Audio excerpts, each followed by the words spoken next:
এতদিন তো খালি স্বামী ছিল, কিন্তু তোর মতো শুটিং পেয়ে আমার জীবনটা একদম ধন্য হয়ে গেছে। আসল ঘর তোর জন্য সাজিয়েছি, পছন্দ হয়েছে? সত্যি বলছো? তুমি সাজিয়েছো? নিজের চোখে দেখো বিশ্বাস হচ্ছে না তোর? কিভাবে হবে? আমি তো কোনোদিন শুনি যে কোন সতীন তার সতীনের জন্য নিজ হাতে বাসর ঘর সাজায়।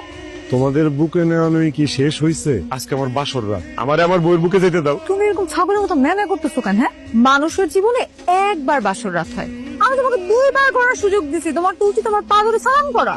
জি, আসসালামু আলাইকুম। আমাদের বাঙালিদের বহু বিবাহের ঐতিহ্যটা কি? এক সতীন আরেক সতীনকে দেখলে তেলে বেগুনে জ্বলা উঠবে, জন্য কোনো কিছু গিফট করলে আরেকজন বলবে আমারে দিলে না কেন। আর তোমরা কি করতেছো? আমরা যদি আপগ্রেড না হই তবে জাতি কি করে আগাবে? আমিও দেখতে চাই তোমাদের এই দুই সতীনের প্রেম প্রীতি কতদিন থাকে। মেয়ে মানুষ সবচেয়ে বেশি পছন্দ করে কি বলতো? গিফট।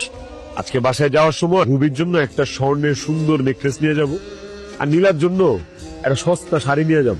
তাহলে তো সংসারের মধ্যে একটা জ্ঞানজাম লেগে যাবে। এইটাই তো চাই।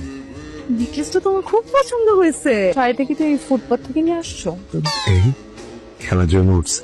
আসলে একটা খবিস লোক। কি মনে করছিলি? হ্যাঁ, সামান্য একটা নেকলেস আর একটা শাড়ি দিয়ে আমাদের দুজনের মধ্যে ঝগড়া লাগাই দিবা? হ্যাঁ, দেখছিস কি না? হ্যাঁ? কত খারাপ একটা লোকের সাথে আমরা সংসার করতেছি। অনেক শুনছি মানুষ মানুষের সুখ দেখতে পায় না, কিন্তু এটা কোনোদিন দেখি নাই যে স্বামী দুই বউয়ের সুখ দেখতে পায় না। এই শাড়ি আমরা দুজনের একজনও পরবো না, এটা দিয়ে ওর হাত পা বেঁধে ইচ্ছা মতো পিটাবো দুইজন। যারা স্বামীকে শারীরিক, মানসিক এবং আহারিক কষ্ট দেয় সেই সকল স্ত্রীরা ডিরেক্ট দোজকে যায়। এই যে আমি তোমার কপালে দোজক দেখতেছি।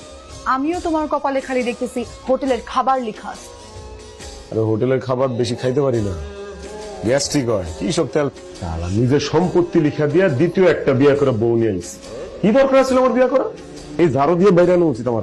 দেখি ঘরটা মুছে ফেলো সুন্দর করে। খুব বাড়াবাড়ি হইতেছে কিন্তু, মেজাজ বুঝাস কিন্তু আমার গরম হয়ে যেতেছে। আমি কিন্তু এবারে কাজের বুয়া না। তুমি তো কাজের বউ না, তুমি হচ্ছে কাজের পোলা।